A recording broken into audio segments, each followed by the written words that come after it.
दोस्तों, जो लोग कहते थे कि बहुजन समाज पार्टी के राष्ट्रीय संयोजक आकाश आनंद जी युवाओं के साथ खड़े नहीं होते हैं, यह वीडियो उन तमाम जातिवादियों के मुंह पे तगड़ा तमाचा है। और साथ ही साथ बहुजन समाज पार्टी के राष्ट्रीय संयोजक आकाश आनंद जी आरएसएस प्रमुख, जी हाँ, आरएसएस प्रमुख मोहन भागवत को तगड़ा मुंह तोड़ जवाब देने का काम किया है। उसका प्रूफ भी दिखाने का काम करूंगा। और जब आप भी उस भाषा को सुनिएगा और कहिएगा कि हाँ, आकाश आनंद जी अपने पुराने तेवर में लौट आए हैं, मायावती जी उनको पूरी तरह से फ्रीडम दे दी है बोलने के लिए। ये पहली खबर होगी, प्रूफ के साथ बात करूंगा, इस पर भी दिखाऊंगा। और साथ ही साथ दूसरी खबर यह है कि राहुल गांधी ने आरएसएस को लेकर के, राष्ट्रीय सेवक संघ को लेकर के एक ऐसा बयान दे दिया है जिसको आप सुनिएगा तो आप भी कहिए कि बीजेपी और कांग्रेस दोनों एक ही चीज़ है, और ये दोनों आरएसएस की शाखा से निकले हुए लोग हैं।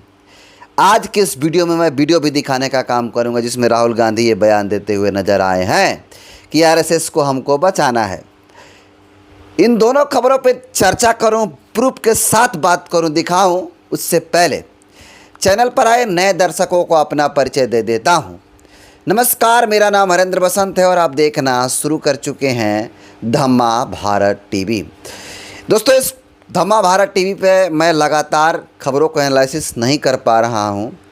उसका बहुत सारे कारण हैं, लेकिन अब उससे कोशिश रहेगी कि लगातार बहुजन समाज से जुड़ी हुई तमाम खबरों को एनालिसिस करके दिखाऊं, साथ ही साथ बहुजन समाज से जुड़ी, दलित समाज से जुड़ी तमाम खबरों को भी दिखाने का काम करूं, पूरी खबरों को एनालिसिस करके फैक्ट चेक करूं, इन दोनों खबरों के बारे में चर्चा करूं, बताऊं, एनालिसिस करूं। उससे पहले आप जान लीजिए कि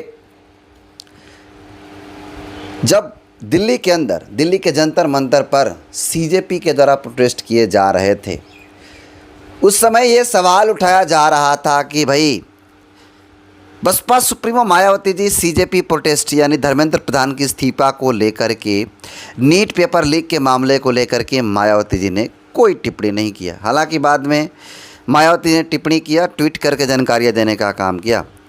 उसके बाद लोगों ने कहा कि भाई आकाश आनंद जी, खैर मायावती जी नहीं है, वो बुजुर्ग हो चुकी हैं, लेकिन आकाश आनंद जी युवा हैं, उनको युवाओं के साथ कदम से कदम मिला करके चलनी चाहिए। लेकिन आकाश आनंद जी ऐसा नहीं किए, ऐसा लोगों का कहना था। लोगों का ये भी कहना था कि आकाश आनंद जी मेढक हैं, वो बरसाती मेढक हैं और बरसात में निकलने का काम करते हैं। लेकिन जैसे ही उत्तर प्रदेश के हाथरस जिला का सदाबाद विधानसभा के क्षेत्र के अंतर्गत डॉक्टर अरविंद शर्मा को प्रत्याशी घोषित करने के क्रम में जब वो सदाबाद पहुंचते हैं तो मान्यवर Akash Anand ji NEET paper leak को लेकर के, E20 पेट्रोल को लेकर के, युवाओं पे हो रहे अत्याचार, पेपर लीक के मामलों को लेकर के पुरजोर तरीक़ा से आवाज़ उठाने का काम किया। और उन्होंने बीजेपी, आरएसएस, कांग्रेस, समाजवादी पार्टियों को भी लताड़ने का काम किया। उसकी वीडियो आप देखे होंगे। लेकिन आपको बता दूं कि आज आकाश आनंद एक युवाओं के साथ खड़े हुए नज़र आ रहे हैं और एक ऐसी घटना पे उन्होंने अपनी फीडबैक दिया है, एक ऐसी घटना पे अपनी बातचीत किया है जिसको लेकर के युवा कह रहे हैं कि हाँ, आकाश आनंद इस बार युवाओं के साथ खड़े नज़र आए। आखिर ऐसा क्या हुआ कि आकाश आनंद जी पूरी तरह से आरएसएस प्रमुख मोहन भागवत पर भी फायर हो गए, और साथ ही साथ उस कौन सी घटना का जिक्र कर देते हैं, उसके वीडियो को भी दिखाने का काम करूंगा, उस पर बातचीत करने का काम करूंगा।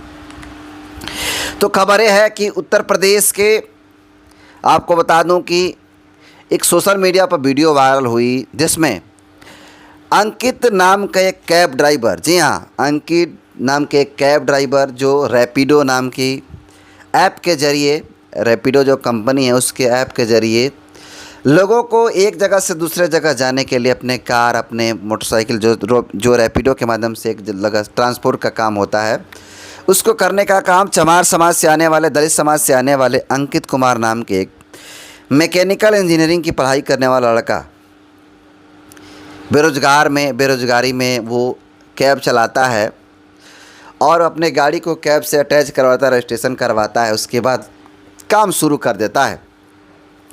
इस वीडियो को ध्यान से देखिए। इस वीडियो में कैब ड्राइवर अंकित इस गाड़ी को चलाता है, लेकिन उसके अंदर चमार समाज को लेकर के जातिवादी टिप्पणी किए जा रहे थे।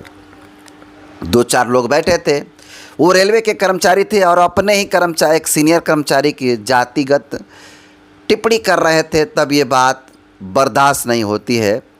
जो अंकित कुमार थे, जाटव समाज से आने वाले कैब ड्राइवर, उनको ये बात बर्दाश्त नहीं होती, वो भिड़ जाते हैं और अंत में होता यह है कि उनको जो जातिवादी किस्म के लोग कैब में बैठे थे, कार में बैठे थे, उनको बाहर खदेड़ने का काम करते हैं।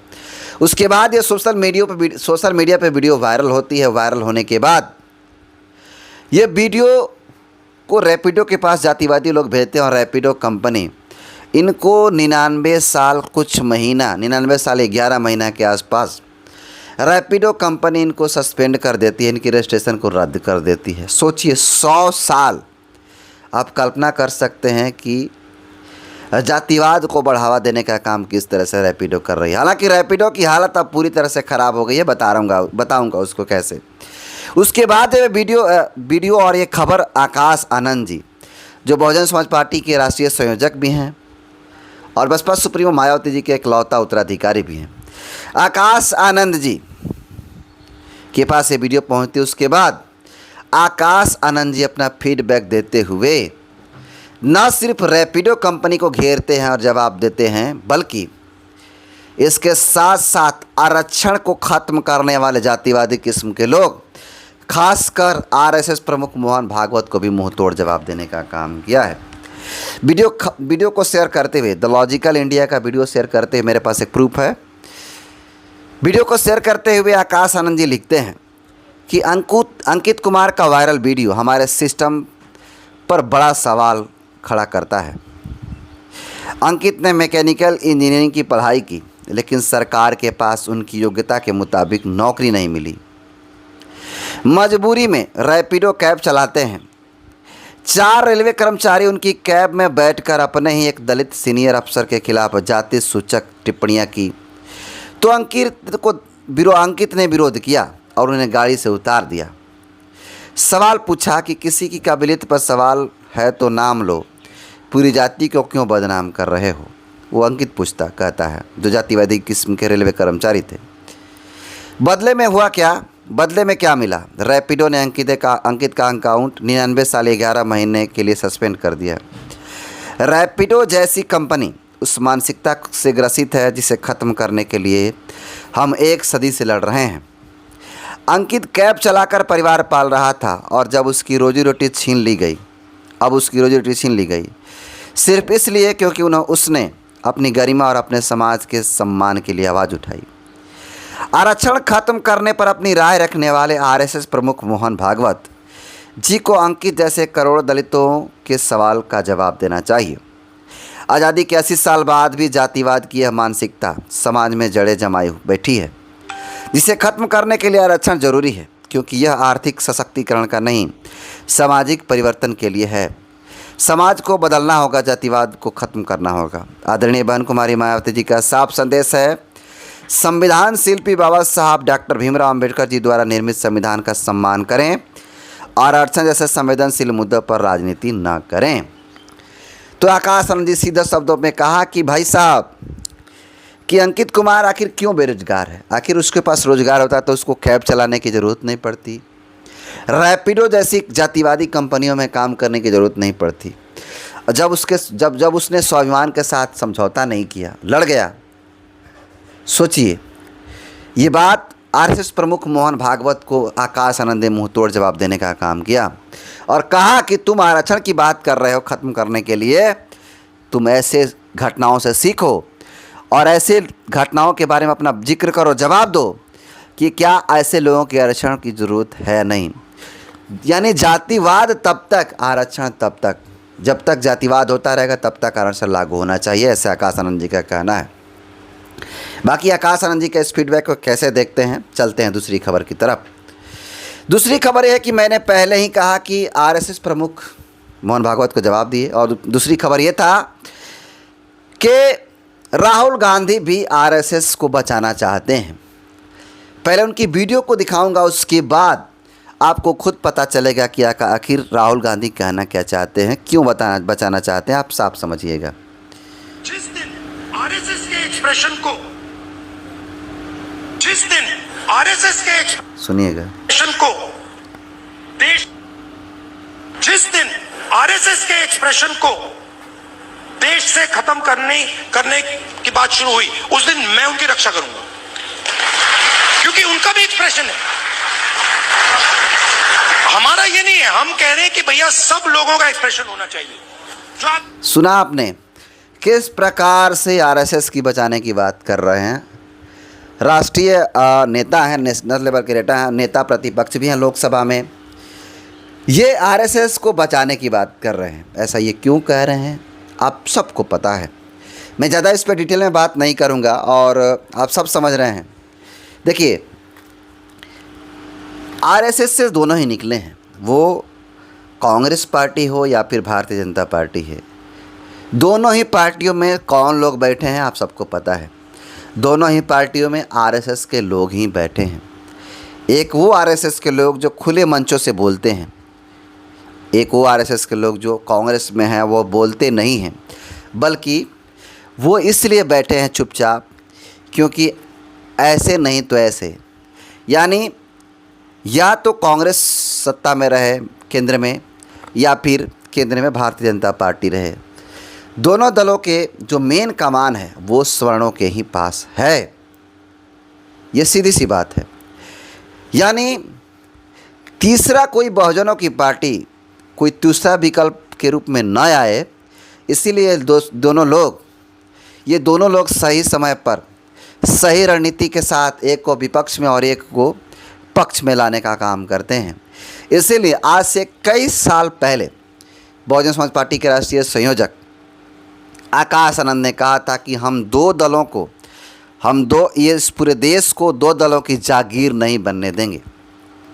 यानी आकाश जी का कहना था कि एक तरफ भाजपा है और एक तरफ कांग्रेस है, ये दोनों लोग सत्ता पक्ष या विपक्ष में दोनों लोग रह रहे हैं, इन दोनों लोगों की जागीर नहीं बनने देंगे पूरे भारत को। तीसरी भी पार्टी है जिसका नाम बहुजन समाज पार्टी है। लेकिन दुर्भाग्य इस बात को समझने के लिए सबके पास खोपड़े नहीं थे, सबके पास दिमाग नहीं था। या तो आप कांग्रेस के झांसे में आइए या फिर बीजेपी के झांसे में आइए, आपको झांसे में ही आना है। और एक बड़ी आबादी या तो कांग्रेस के साथ है या फिर बीजेपी के साथ है। तीसरी पार्टी जो तीसरे लेवल की राष्ट्रीय पार्टी है बहुजन समाज पार्टी, उसका साथ नहीं देते हैं। नतीजा क्या है, आज कांग्रेस से 40 साल से ज़्यादा राज किया, क्या बदला? क्या आपके देश की गरीबी ख़त्म की? क्या किया? और वही काम जो काम कांग्रेस की, उससे कहीं बेकार काम भारतीय जनता पार्टी कर रही है। बाकी फिर भी बचाने की बात कर रहे हैं राहुल गांधी। इन तमाम राहुल गांधी के विचारों को कैसे देखते हैं? बाकी आज की मैंने 2 बड़ी खबरों पर चर्चा किया, इन दोनों खबरों को कैसे देखते हैं आप अपना फीडबैक ज़रूर दीजिएगा। बहुत बहुत धन्यवाद।